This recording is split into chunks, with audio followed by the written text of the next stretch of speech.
નમસ્કાર દર્શક મિત્રો, મારી સાથે ડૉક્ટર ભાવનાબેન પુરોહિત છે અને અમે આજે એક સરસ મજાનો નવો ટોપિક લઈને આવ્યા છે કે પોઝિટિવ થિંકિંગ અને નેગેટિવ થિંકિંગની આ સમાજ ઉપર કેવી કેવી અસરો પડે છે. તો ભાવનાબેન, આજના વાર્તાલાપમાં ડાયરેક્ટ તમને હું પહેલો પ્રશ્ન એવો પૂછું આજના આ વિષય ઉપર જ કે ખરેખર પોઝિટિવ થિંકિંગ અને નેગેટિવ થિંકિંગ માનવ જીવન પર કેવી કેવી અસરો કરે છે? બહુ સરસ પ્રશ્ન છે નિલેશભાઈ. પોઝિટિવ થિંકિંગ અને નેગેટિવ થિંકિંગ થી આખો સમાજ કદાચ ચાલે. દરેક માણસોનો વિચાર સરણીની આખી આધાર છે આના ઉપર. બરાબર, કોઈ માણસ એવું હશે કે જેનો વિચાર હંમેશા પોઝિટિવ જ હોય અને ઘણા એવા હશે કે હંમેશા નેગેટિવ જ વિચારતા હોય નાની નાની બાબત.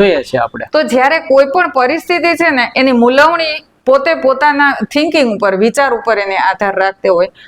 તો દાખલા તરીકે એક ગ્લાસ ભરીને આપણે ટેબલ ઉપર રાખ્યો હશે, એમાં બે વ્યક્તિને આપણે કહીએ કે આ ગ્લાસમાં કેટલો ભરેલો છે, ત્યારે કોઈ એક વ્યક્તિ એવું કહેશે કે અડધો ભરેલો છે અને બીજા વ્યક્તિ એવું કહેશે કે અડધો ખાલી છે. તો આ બેયના દ્રષ્ટિકોણનો આધાર છે. એટલે માણસની દરેકે દરેક બાબત આપણી દ્રષ્ટિકોણ સાથે જોડાયેલી છે. જ્યારે પોઝિટિવ દ્રષ્ટિકોણ હશે એ માણસ હંમેશા ખુશ હશે. પરિસ્થિતિ તો આવવાની, મુશ્કેલી પણ આવવાની, પણ એ મુશ્કેલી એટલી સરળતાથી પાર પડી જાય કે વ્યક્તિને ખબર પણ ન પડે અને બહુ ઓછી હેરાનગતિ અથવા ઓછી ચિંતાથી મુશ્કેલીઓ દૂર થતી હોય. તો આવી રીતે તમને એક વાત કરું કે દાખલા તરીકે કોઈ એક વ્યક્તિ હતો. હવે એને સરસ મજાનો બંગલો બનાવ્યો. બીજા દિવસે વાસ્તુનું પૂજન હતું, બંગલામાં રહેવા આવવાનું હતું. વાસ્તુ પૂજન કરીને પછી રાત્રે બધી તૈયારીઓ થઈ ગઈ, સ્વીટ ને ફરસાણ ને આ બધું રાત્રે જ બનાવીને રાખી દીધું. અને પેલા ભાઈ હતા એ પેલા જે રહેતા હતા જૂના ઘરે, ત્યાં ફરી પાછા રાત્રે જતા રહ્યા. હવે સવાર પડે છે એટલે કોઈ એક ફોન આવે છે અને એવું કહે છે કે ભાઈ તમારે ત્યાં બંગલામાં આગ લાગી છે. નવો ભાઈ દોડતા પહોંચી જાય છે, આગ ઠારવા માટેના તમામ પ્રયત્ન કરી લે છે. બીજા લોકો હતા એ પણ એને મદદ કરે છે, આવી જાય છે, બધું પૂરું થાય છે, ઓલવાઈ જાય છે આગ. પછી ઘણા બધા માણસો બધા ભેગા થઈ એની પાસે આવે છે કે ભાઈ આ તો બહુ થઈ ગઈ, બહુ ખરાબ થયું તમારી ઉપર, હજી તમે પગ પણ નથી દીધો, ત્યાં બંગલો આવો સરસ ને એમાં આગ લાગી ગઈ. ત્યારે આ વ્યક્તિએ જે જવાબ આપ્યો ને એ જવાબ ખરેખર સાંભળવા જેવો છે કે આજે હું ઈશ્વરનો આભાર માનું છું. ત્યારે આ લોકો જે બધા હતા એને આશ્ચર્ય થાય છે કે એમ કેમ, આભાર શેના માટે માનવાનો? ત્યારે કહે છે કે આભાર હું એટલા માટે માનું છું કે જો આ આગ લાગવાનું નિમિત્ત હતું, જો કાલે આગ લાગી હોત તો મારે ત્યાં આટલા બધા મહેમાનો હતા અને કંઈક ને કંઈક આટલા બધા મહેમાનોને ઈજા થઈ શકી હોત, પહોંચી શકી હોત. કદાચ 2 દી પછી લાગી હોત તો મારા આખા કુટુંબને અસર થાય. એના બદલે આજે લાગી છે તો એટલો ઈશ્વરનો આભાર કે કોઈને બીજાને માણસોને ઈજા નથી થઈ. એટલે કે પરિસ્થિતિ છે, પણ એ પરિસ્થિતિ જો એ જ જગ્યાએ નેગેટિવ માણસ હશે તો ઓહો ભગવાન તે તો શું કરી નાખ્યું ને, હજી તો હું આવ્યું નથી, તે આમ થયું ને મરી ગયા ને, ઘણું બધું થઈ પડ્યું હોય. તો કહેવાનો મતલબ એ કે આપણા દ્રષ્ટિકોણ મુજબ આપણે પરિસ્થિતિને મૂલવતા હોય અને એ મુજબ એમાંથી રસ્તો નીકળતો હોય. વાહ, સરસ બેન. નેગેટિવ અને પોઝિટિવ બંને વિચારસરણીવાળા વ્યક્તિઓ હોય છે, પરંતુ એ તમે સાર્થક ઉદાહરણ સહિત કર્યું છે કે ખરેખર પોઝિટિવ વિચારસરણીવાળા પોતાનો રસ્તો કાઢી લે છે અને નેગેટિવ માની લો હોય તો એને ક્યાંક ને ક્યાંક એની અસર થાય છે. સરસ બેન, આના ઉપરથી તમને હું પોઝિટિવ ઉપર જ એક બીજો પ્રશ્ન પૂછું છું કે ખરેખર બેન પોઝિટિવ થિંકિંગ અથવા તો જેના વિચારો ઊંચા છે એવી વ્યક્તિ, એના વ્યક્તિ વિકાસ ઉપર, એના ઘડતર ઉપર આ એક પોઈન્ટની કેવી અસર થાય છે? માણસનું મન છે ને એમાં સતત ચાલો આપણને ખ્યાલ જ છે કે વિચારોથી મુક્ત મન નથી રહી શકતું. સતત એમાં વિચારોની ગંગા વહેતી જ રહેતી હોય. પણ એ વિચારોને જેટલા પણ પોઝિટિવ આપણે રાખીએ છીએ, એટલા એ વિચારો ઉપર જ્યારે આપણે પોઝિટિવ દ્રષ્ટિકોણ જ્યારે કરીએ છીએ ત્યારે ખરેખર માણસનું વ્યક્તિત્વ ઘડાય છે. હવે ઘણી વખત આપણને એમ થાય કે માણસનું વ્યક્તિત્વની કેવી રીતે ઓળખાય? તો એવું નથી કે હાલો બહુ ધનવાન હોય તો એનું વ્યક્તિત્વ એવી રીતે ઓળખાય, અથવા તો કોઈ હોદ્દો હોય તો હોદ્દાગત ઓળખાય. એ સૌની જગ્યાએ અલગ વસ્તુ છે. પણ એક વ્યક્તિ તરીકે માણસને જ્યારે માન હોય તો એવું હોય નાનામાં નાનો માણસ હશે પણ એ વ્યક્તિનું માન હોય. એ વ્યક્તિ ક્યારે ઓળખાતી હોય કે ક્યારે એને કોઈ પૂછતું હોય કે જ્યારે એના વિચારો ઊંચા હોય.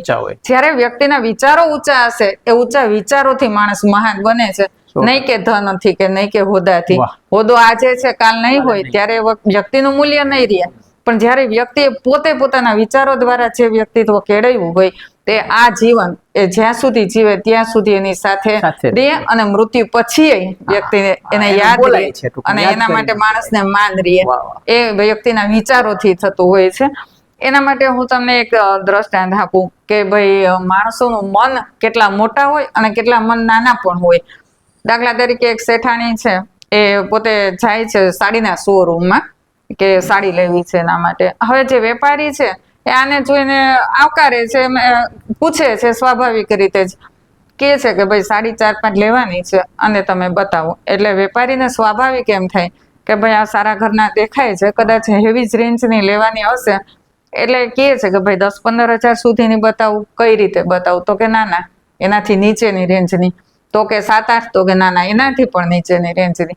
4-5 હજાર? તો કે ના એવું નથી, એનાથી પણ નીચેની રેન્જની, કેમ કે મારી દીકરીના લગ્ન છે અને મારે ત્યાં જે 4-5 બહેનો કામ કરે છે એના માટે મારે સાડી લેવાની છે, એટલે 500 થી 700 ની રેન્જની સાડી લેવાની છે. હવે એ બતાવે છે વેપારી, બેન ચોઈસ કરી 4-5 સાડી લઈને જતા રહીએ છે. થોડી વાર થાય તો 4-5 બહેનો બીજા એ વેપારીને ત્યાં આવે છે સાડી લેવા માટે. હવે જયારે 4-5 બહેનો આવે છે એ દેખાવમાં એને એવું લાગતું હતું કે ભાઈ થોડા મધ્યમ રેન્જની જોતી હશે કદાચ એને, એટલે વેપારી એને એ રીતે પૂછ્યું કે બેન કેટલી 1000-1200 ની બતાવું? તો કે ના હજી થોડી ઉપર જોઈએ છે. 4-5 ની? તો કે ના 7-8 હજાર સુધીની સાડી બતાવું, અથવા તો 10 હજાર સુધીની. એટલે વેપારી એને એ રીતે બતાવે છે, લઈ લે છે. ત્યારે વેપારી વળી આમ ખાલી વાતની વાતમાં કે કેના માટે સાડી જોઈએ? દીકરી માટે જોઈએ છે, વહુ માટે? તો કે ના અમારા શેઠાણી છે અને શેઠને ત્યાં લગ્ન છે દીકરીના, અને અમારે શેઠાણી માટે સાડી લઈએ છે. હવે એ જ બેનો હતા કે જે શેઠાણી એના માટે 500-700 ને લઈ ગયા એ જ. એટલે આમાં આપણે જોઈએ કે કયું વ્યક્તિત્વ ઊંચું ગણું. આની અંદરથી આપણને ખ્યાલ આવે કે વ્યક્તિત્વ વિચારથી ઊંચું ગણું કે પછી આ ધનથી ઊંચું ગણું. એટલે આવી રીતે વ્યક્તિત્વથી માણસ ઊંચો બનતો હોય. વાહ, સરસ બેન દ્રષ્ટાંત આપ્યું. અને આના ઉપરથી હજી હું તમને એક મહત્વનો આ જ ટોપિક ઉપર પ્રશ્ન પૂછું બેન, કે ઉચ્ચ વિચારો ધરાવતી વ્યક્તિ, માની લો કે પોઝિટિવ સુધી પહોંચી ગઈ છે, તો એ વ્યક્તિ ખરેખર એના વ્યવહારો ઉપર પછી કેવી અસરો પડે એને પોઝિટિવ થિંકિંગની? બરાબર છે. એ પણ બહુ મોટી વાત છે કે જ્યારે આપણો દ્રષ્ટિકોણ પોઝિટિવ હશે, કેમ કે જ્યારે આપણે સમાજમાં રહીએ છીએ તો ઘણા બધા સંબંધો સાથે જોડાયેલા હોય છે, એટલા બધા વ્યક્તિઓ સાથેના આપણા સંબંધો હોય, તો એ બધા સંબંધોને સાચવતા જ્યારે આપણે પોઝિટિવ હશું તો એ સંબંધો સારી રીતે સચવાઈ જશે. અને જ્યારે આપણો દ્રષ્ટિકોણ નેગેટિવ બનશે તો ક્યાંક ને ક્યાંક સંબંધોમાં તિરાડ પડવાની જ, એ 100%ની વાત છે. તો જ્યારે આવી રીતે આપણા સંબંધો સાચવવા માટે ખાસ આપણો દ્રષ્ટિકોણ મહત્વનો હોય. ઘણી વખત આપણે જતું કરવું પડતું હોય, ઘણી વખત આપણે ઘણી એવું બને કે કોઈ આપણે જતા હોય, આપણને સામું કોઈ વ્યક્તિ મળી ગયું, આપણે સારી રીતે એને ઓળખતા હોય, એ આપણને ઓળખતા હોય, અને તે દિવસે જ કદાચ એવું બન્યું કે બેન આપણી સામું બોલ્યા નહીં, ન બોલ્યા એટલે જતા રહ્યા. હવે સામાન્ય વ્યક્તિ હશે તો એવું વિચારશે કે ન બોલ્યા તો હું એ શું કામ બોલું? બરાબર, એ ન બોલ્યા, આવી ગયા, વાત પૂરી થઈ ગઈ. પણ જયારે પોઝિટિવ દ્રષ્ટિકોણ વાળો માણસ હશે ને, એ એવી રીતે વિચારશે આજે આ બેન બોલ્યા નહીં, કદાચ કઈક ટેન્શનમાં હતા, કઈક એને મુશ્કેલી હશે એવું મને લાગ્યું.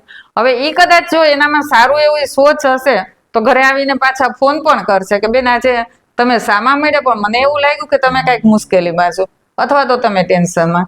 તો આવી રીતે જ્યારે થાય ને ત્યારે વ્યક્તિ એનો વિચારો દ્વારા કેટલું બધું સારું કામ કરી શકે. ત્યાંથી ને ત્યાંથી સંબંધો ઓછા પણ થતા જાય. એ ન બોલ્યા આપણે ન બોલાવી, એ ન બોલ્યા આપણે ન બોલાવી, અને આમ આ સંબંધોનું મૂલ્ય વધતું પણ જાય.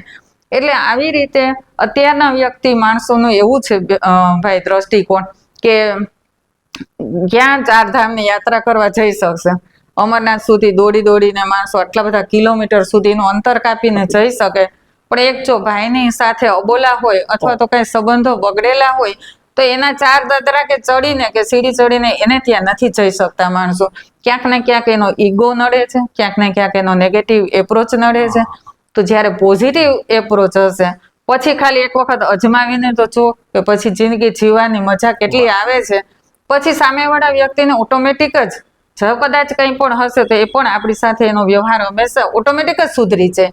એમાં પછી એને જ એમ થાય કે ના ખરેખર આપણાથી ભૂલ થઈ, અને સંબંધોને આપણે સારા સુધારી શકીએ. વાહ, સરસ બેન. આ ટોપિક મેં તમને એટલા માટે પૂછ્યો કે ઘણા વર્ષોથી મને પણ અનુભવ છે કે તમે તમારા જીવનમાં પોઝિટિવ એપ્રોચને ચાલ્યા જ પકડીને છે. રાખ્યો છે એમ અને જ એ પકડે. દ્રષ્ટાંત મારી સામે છે બરોબર છે. એટલે મારે તમને આજે આ પ્રશ્ન પૂછવો બરોબર. અને દર્શક મિત્રોને પણ ખરેખર નેગેટિવ પોઝિટિવ ના રસ્તાની સમજ જો મળી જાય અને એ રીતે જીવે તો પોતાના હા, બહુ ઘણા સારું. બધા મૂંઝાયેલા પ્રશ્નો પોતાની રીતે સોલ્વ સોલ્વ કરી શકે સોલ્વ થઈ છે એ મહત્વ અને એમાં મજા છે એમાં મજા છે. થેન્ક યુ બેન, આભાર કે તમે ખરેખર દર્શક મિત્રોને આ સરસ પોઈન્ટનો સરસ જવાબ આપી અને એની મૂંઝવણ દૂર કરવાનો પ્રયાસ કર્યો છે.